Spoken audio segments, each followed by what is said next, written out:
Assalamualaikum warahmatullahi wabarakatuh. Pada video kali ini yang akan kita bahas adalah tentang rekrutmen, di mana nanti yang akan kita bahas yang pertama ada pengertian, dasar dari rekrutmen, proses rekrutmen, dan faktor apa saja yang mempengaruhi rekrutmen. Dan yang terakhir ada metode rekrutmen. Oke. Kemudian pengertian dari rekrutmen sendiri merupakan proses menarik orang-orang atau pelamar yang mempunyai minat dan juga kualifikasi yang tepat untuk mengisi posisi atau jabatan tertentu. Proses mencari dan mendorong calon pekerja untuk melamar pekerjaan dalam organisasi. Dan rekrutmen juga diartikan sebagai proses yang dilakukan oleh suatu organisasi untuk mendapatkan tambahan pekerja. Jadi rekrutmen itu adalah mencari orangnya, kemudian menarik orang-orang tersebut untuk dijadikan pekerja, di mana orang-orang tersebut itu harus memiliki minat dan juga kualifikasi yang pas. Jadi dia berminat untuk bekerja di posisi tersebut dan juga dia memiliki kualifikasi yang tepat juga. Oke, kemudian dasar dari rekrutmen harus ditetapkan terlebih dahulu supaya para pelamar yang akan memasukkan lamaran sesuai dengan pekerjaan dan jabatan yang diminati. Kita bisa tahu itu dari job vacancy ya. Contohnya di sini ada staff HRD. Ada syarat apa saja yang harus dimiliki oleh seorang calon pelamar. Contoh dari gender, apakah laki-laki atau perempuan, dan juga biasanya ada kriteria usia, ada maksimal umur berapa gitu ya. Kemudian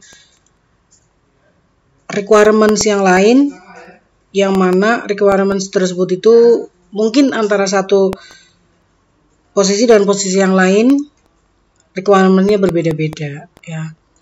Kemudian proses dari rekrutmen itu dimulai dari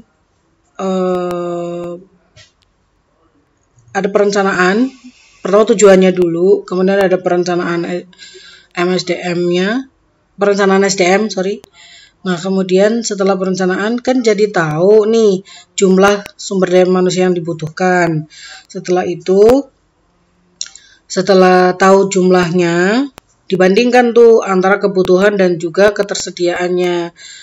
Apakah ini ada tiga kondisi ya ketika kita membandingkan antara jumlah yang dibutuhkan dengan yang tersedia. Apakah permintaan sama dengan penawaran, ataukah lebih banyak tenaga kerja yang tersedia atau kurang tenaga kerjanya. Jadi ada tiga kondisi ya, jumlahnya sama, berlebih, dan juga kurang tenaga kerja. Kalau jumlahnya sama antara ketersediaan dan yang dibutuhkan, maka tidak perlu ada aksi apapun. Tetapi kalau semisal ternyata berlebih tenaga kerjanya, maka harus bagaimana caranya supaya tidak terjadi kelebihan. Contoh dengan mengurangi jam kerjanya. Kemudian ada juga dipensiunkan dini gitu contohnya. Nah, kemudian kalau semisal ada kekurangan tenaga kerja, nah ini baru ada rekrutmen dan juga seleksi. Jadi perusahaan itu mulai mencari calon tenaga kerja ini nih. Ya, nah, sedangkan untuk peramalan jumlah kebutuhan SDM sendiri merupakan jumlah dan jenis karyawan yang dibutuhkan organisasi untuk merealisasikan tujuan. Peramalan jumlah kebutuhan sendiri juga merupakan tingkat perputaran karyawan, unit bisnis yang ada, target perusahaan, dan juga harus disesuaikan dengan finansialnya. Kemudian peramalan kebutuhan itu berdasarkan ada dua ya, permintaan dan juga penawaran. Kalau dari permintaan, ada penentuan kebutuhan permintaan, contoh seperti jumlah penghasilan, kemampuan, keterampilan, dan juga tingkat pendidikan, dan juga lain sebagainya.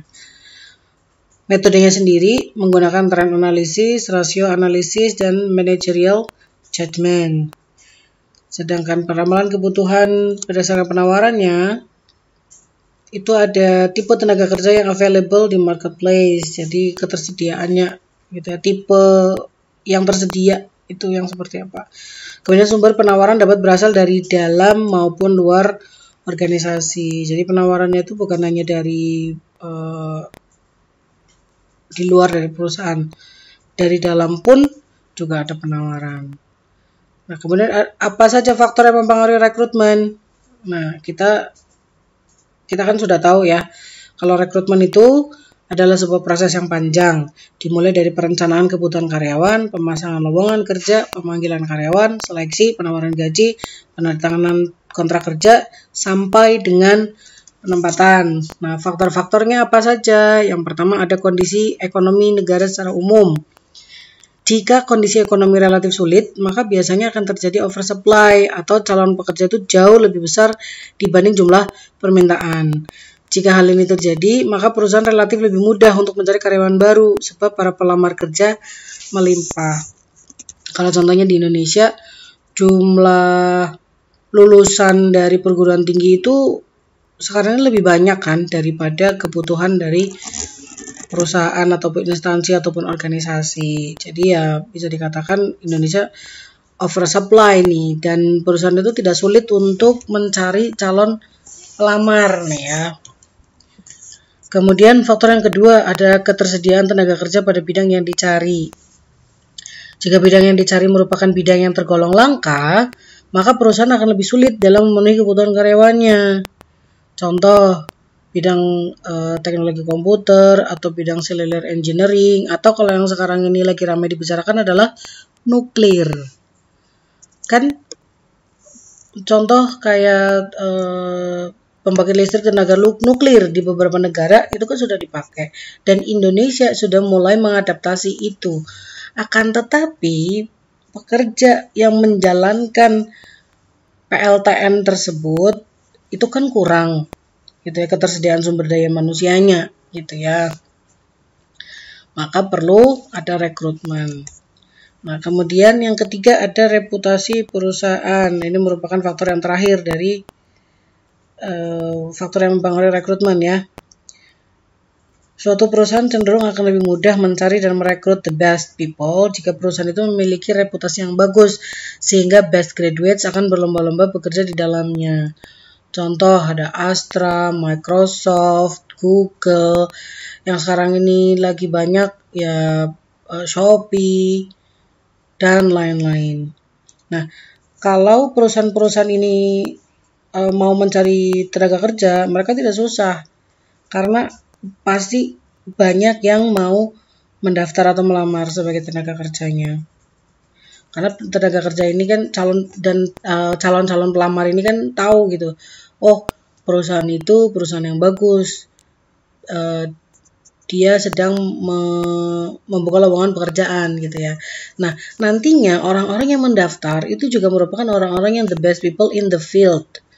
Jadi bisa dikatakan mereka itu lulusan-lulusan terbaik lah yang apply di perusahaan-perusahaan tersebut.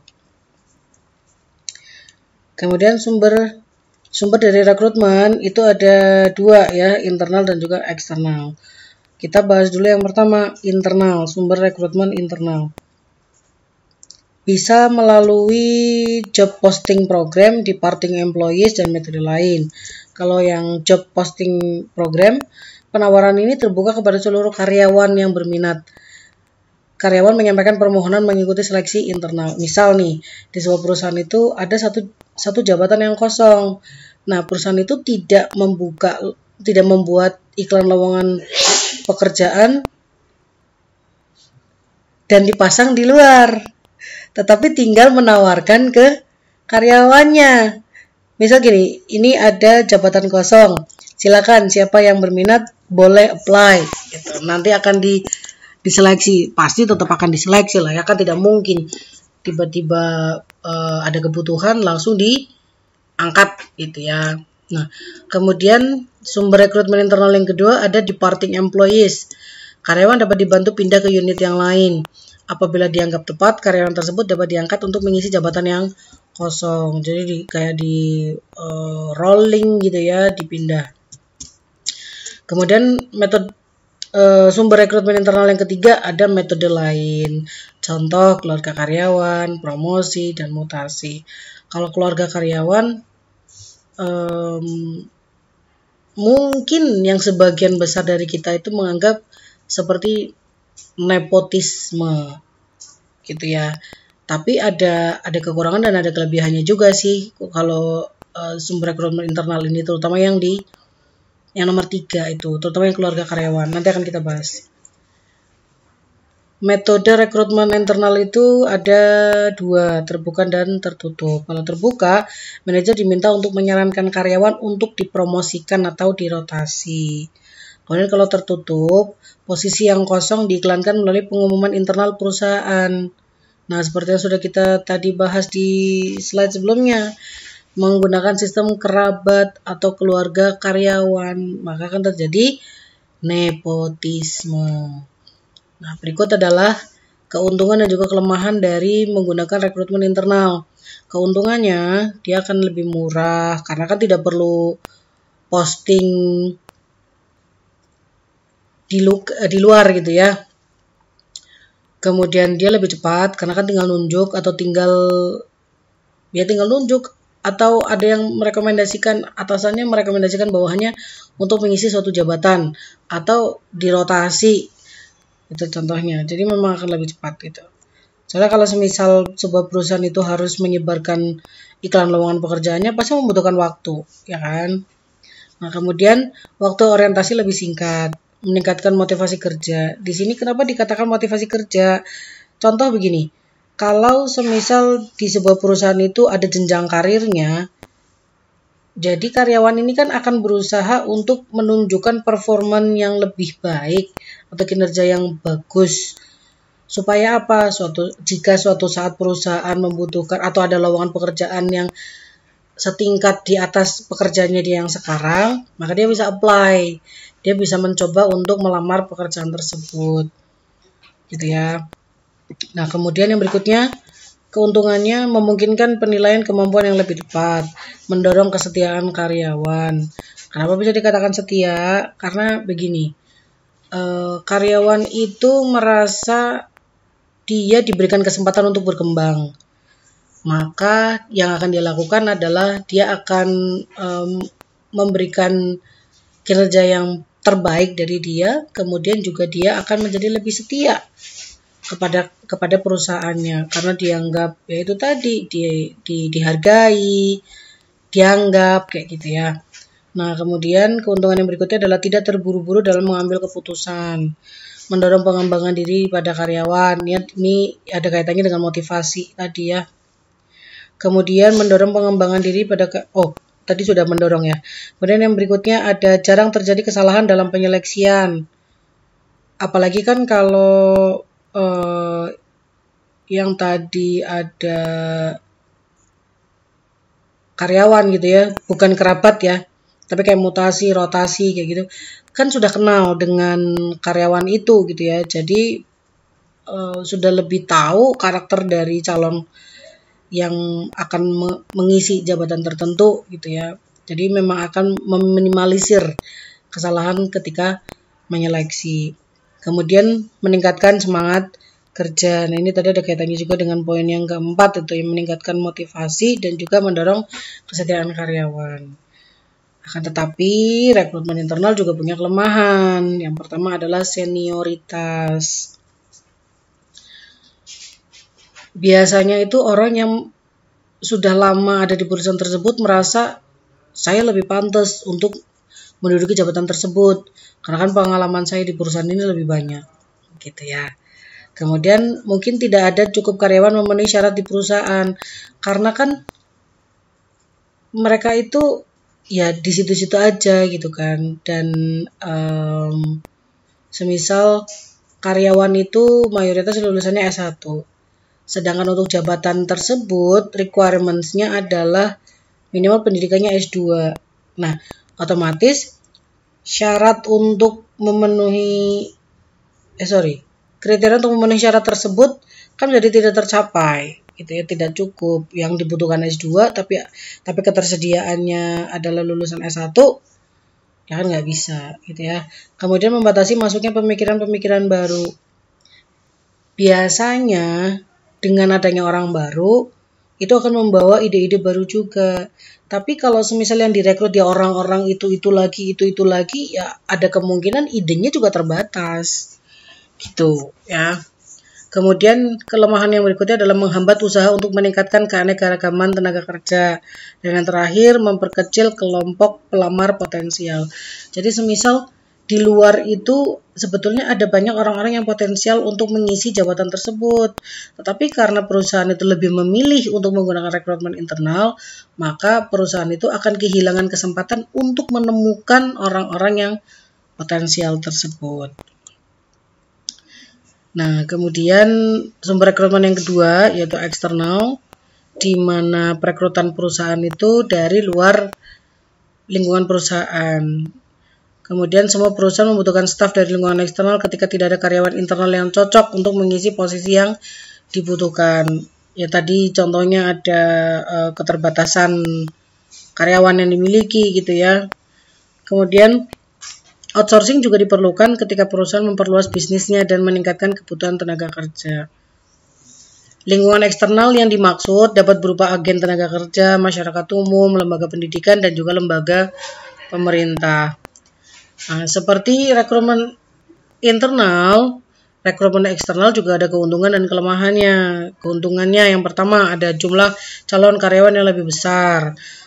Ya, tapi sebetulnya ini juga tergantung dari di mana dan seberapa lama perusahaan tersebut memasang iklan lowongan pekerjaan itu. Kalau misalnya menggunakan media sosial, kemudian diiklankan, gitu ya, mereka membayar iklan dan jangkauannya satu Indonesia dan juga sistem melamarnya itu menggunakan email, ya otomatis dalam satu hari mungkin akan ada ribuan email yang masuk atau akan ada ribuan lamaran pekerjaan yang masuk, gitu ya. Nah, kemudian keuntungan yang kedua membantu meningkatkan jenis tenaga kerja. Lanjutnya, mendorong masuknya pemikiran baru, ide-ide baru, kayak gitu ya. Kemudian keuntungannya yang berikutnya adalah kemungkinan membawa rahasia pesaing. Jadi mungkin ya si calon karyawan ini pernah bekerja di perusahaan yang sebelumnya dan dia ada kemungkinan mengetahui rahasia dari perusahaan tersebut. Keuntungan dari perusahaan yang baru apabila hire orang ini kan jadi tahu nih rahasia dari perusahaan yang sebelumnya. Tapi ini kan kurang beretika ya kalau sampai ada karyawan ditanya tentang rahasia perusahaan yang lama, gitu. Nah, untuk meminimalisir terjadinya ada kebocoran atau si karyawan ini melakukan tindakan yang tidak beretika, ya si karyawan ini jangan membocorkan rahasia itu. Tapi kalau misal dia memang tahu bagaimana bagaimana mendapatkan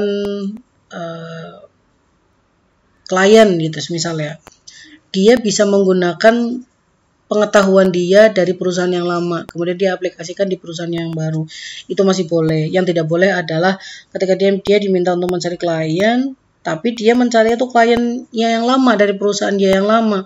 Nah, itu menyalahi aturan. Itu bisa-bisa si karyawan tersebut nanti bisa dipidanakan karena dianggap membocorkan rahasia perusahaan atau mencuri data perusahaan dia yang lama. Nah, kemudian yang berikutnya ada dapat menemukan orang yang cocok untuk pekerjaan tersebut. Karena kan pelamarnya jauh lebih besar, otomatis yang melamar juga berbagai macam jenis ya, maka akan dengan dapat mudah juga menemukan orang yang cocok untuk pekerjaan tersebut. Kemudian yang berikutnya ada membawa ide dan teknik baru. Ini ada kaitannya dengan yang poin yang ketiga tadi ya. Kemudian yang berikutnya, yang terakhir dari keuntungan rekrutmen eksternal, yaitu cocok untuk perusahaan yang sedang berkembang dan memerlukan banyak pekerja baru. Kemudian kelemahannya yang pertama, prestasi karyawan lama cenderung turun karena tidak ada kesempatan untuk promosi. Jadi nanti bakalan jadi iri-irian gitu ya. Nah, kemudian yang kedua, biaya penarikannya besar. Biaya berupa iklan, pengujian, interview, dan lain-lain. Kemudian yang berikutnya ada waktu penarikan relatif lama. Orientasi dan induksi harus dilakukan. Kemudian turnover cenderung akan meningkat. Nah, turnover karyawan ini merupakan salah satu indikator bahwa perusahaan tersebut sehat atau tidak. Jika turnovernya tinggi, maka bisa dikatakan sebuah perusahaan tersebut itu kurang sehat. Kenapa? Semisal gini deh, gampangnya. Ada 100 karyawan yang baru masuk ya direkrut. Tapi kemudian di periode selanjutnya tidak lama gitu loh ya. Kok ada 50 orang yang resign. Kemudian setelah itu rekrut lagi 50 atau 70 orang yang baru untuk memenuhi kehilangan yang 50 tadi itu. Kemudian ada lagi yang keluar di periode yang selanjutnya atau di bulan yang berikutnya. Berarti kan ada something yang tidak beres nih di perusahaan tersebut. Kalau memang perusahaan itu memang bagus, menjalankan kewajiban kepada karyawannya dengan baik, maka si karyawan ini kan mungkin tidak akan keluar dari perusahaan tersebut. Apalagi perputaran karyawan, turnover itu perputaran ya. Turnovernya itu sangat tinggi gitu ya. Kemudian yang berikutnya adalah perilaku dan loyalitasnya belum diketahui. Nah, ada sebuah cerita tentang perilaku karyawan baru. Ini terjadi beberapa tahun yang lalu ya. Jadi ada seorang karyawan baru, dia itu baru berapa hari di tempat kerjanya berani meminjam uang kepada teman-temannya. Nominalnya bervariasi. Ada yang ratusan ribu sampai jutaan. Kemudian tidak lama setelah dia meminjam, dapat uangnya, dia kabur. Dia tidak ada kabar sama sekali. Gitu. Ternyata setelah diselidiki, si karyawan ini di tempat dia yang lama itu ternyata juga melakukan kejahatan yang sama. Dia pinjam ke orang tapi tidak dikembalikan. Gitu.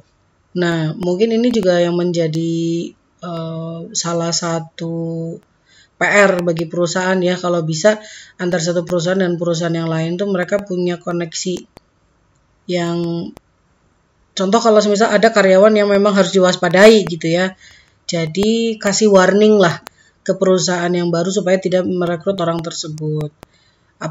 Terutama kalau track recordnya itu memang tidak bagus ya. Tapi akhirnya memang jadi dilema sih, takutnya di tempat kerja dia yang lama itu dia kena fitnah gitu. Tapi kalau semisal untuk kasus yang tadi yang minjam uang itu memang perlu deh sepertinya kan. Nah, kemudian kelemahan yang terakhir adalah menyebabkan kurang kompaknya antara pekerja yang baru dengan pekerja yang lama. Nah, biasanya kan kayak gitu ya, antara orang yang baru dengan orang yang lama. Apalagi kalau sampai pekerja lama itu ada yang iri terhadap pekerja baru. Ya mungkin memang kompak, untuk mereka menjadi kompak itu agak lama gitu ya. Kemudian metode rekrutmen eksternal itu ada kurang lebih ada 4 mungkin. 4 atau 6 gitu. Kita satu-satu saja. Metode rekrutmen eksternal yang pertama ada iklan. Iklan dicetak di surat kabar lokal, nasional maupun internasional. Media lain bisa juga seperti televisi, radio, website, dan juga kalau yang sekarang ini lagi banyak itu menggunakan media sosial, contohnya kayak Instagram, Facebook, dan juga Twitter. Tapi sekarang ini paling banyak kayaknya di Instagram ya. Untuk media sosial yang digunakan untuk menyebar atau meletakkan iklan lowongan pekerjaan. Sekarang kayaknya juga sudah agak-agak jarang ya iklan lowongan pekerjaan itu di surat kabar. Bener nggak? Ya kan? Nah, kemudian metode rekrutmen eksternal yang kedua ada penyedia tenaga kerja. Agen gitulah ya. Perusahaan yang membutuhkan tenaga kerja juga terkadang menggunakan jasa agen atau agen tenaga kerja untuk mengisi lowongan. Agen tenaga kerja umumnya mencari pelamar kerja dan melakukan penyaringan awal sebelum memperkenalkan pelamar ke perusahaan pemberi kerja. Kemudian metode rekrutmen eksternal yang ketiga ada lembaga pendidikan. Contohnya kayak tempat kursus gitu ya. Dan juga kampus atau sekolah gitu. Kemudian rekrutmen melalui lembaga pendidikan ini biasanya hanya dengan tenaga kerja yang kurang berpengalaman karena mereka baru direkrut setelah lulus. Tapi ada juga sekolah yang memiliki kontak dengan alumninya sehingga berpeluang menjaring pelamar yang sudah memiliki pengalaman di bidang yang diinginkan. Dan kemudian metode rekrutmen eksternal yang terakhir ada lembaga pemerintahan. Biasanya kan ada job center di instansi pemerintah gitu ya. Nah, biasanya atau umumnya memberikan jasa rekrutmen sebagai bagian dari upaya mengurangi pengangguran dan menciptakan lapangan kerja bagi masyarakat yang dilayaninya. Pemerintah, khususnya departemen atau departemen tenaga kerja, akan mendaftarkan pencari kerja dan membantu pencari kerja pada perusahaan yang membutuhkan tenaga kerja. Zaman saya dulu itu ada yang namanya kartu kuning. Itu biasanya dipakai oleh orang-orang yang sedang mencari pekerjaan. Kalau sekarang bagaimana? Siapa tahu kalian ada yang tahu ya. Kemudian kurva rekrutmen. Jika akan dilakukan perekrutan dari luar, biasanya digunakan kurva rekrutmen atau berapa jumlah orang yang harus melamar untuk bisa mengisi sejumlah posisi tertentu. Contoh, ada 1.600 calon pelamar yang mengirim surat lamaran. Kemudian setelah disortir gitu ya, ada 200 kandidat yang dipanggil untuk seleksi. Nah, dari 200 ini setelah ikut tes gitu, hanya ada 100 kandidat yang dipanggil untuk seleksi tahap kedua. Biasanya ini wawancara nih ya kalau yang 100 ini. Untuk wawancara, setelah diwawancara hanya ada 20 pelamar yang diterima kerja. Mungkin memang yang dibutuhkan hanya 20 orang. Nah, ini adalah contoh iklan lowongan pekerjaan dari website dan juga Instagram. Nah, sekarang gampang banget ya cari lowongan pekerjaan, iklan lowongan pekerjaan. Yang penting punya kuota saja. Kalau nggak punya kuota ya wifi lah minimal ya. Kemudian ini ada contoh lowongan pekerjaan yang berikutnya. Ini punya BUMN ya. Nah, sekelas BUMN saja iklan lowongan pekerjaannya di Instagram juga ya. Nah, kemudian yang berikutnya ada alternatif selain rekrutmen. Karena biaya yang cukup mahal dari proses wawancara via agen dan relokasi, ada beberapa alternatifnya. Yang pertama ada outsourcing, yaitu menyewa tenaga luar melalui perusahaan lain atau agen untuk mengerjakan tugas internal perusahaan. Nah, ini biasanya kan memang ada kontrak gitu ya. Kalau kerjanya bagus ya lanjut, kalau enggak ya cut. Kemudian tenaga kerja lepas atau freelance. Bekerja paruh waktu, temporer, kontrak terlepas. Ini menguntungkan perusahaan karena fleksibel dan juga biaya buruh lebih rendah.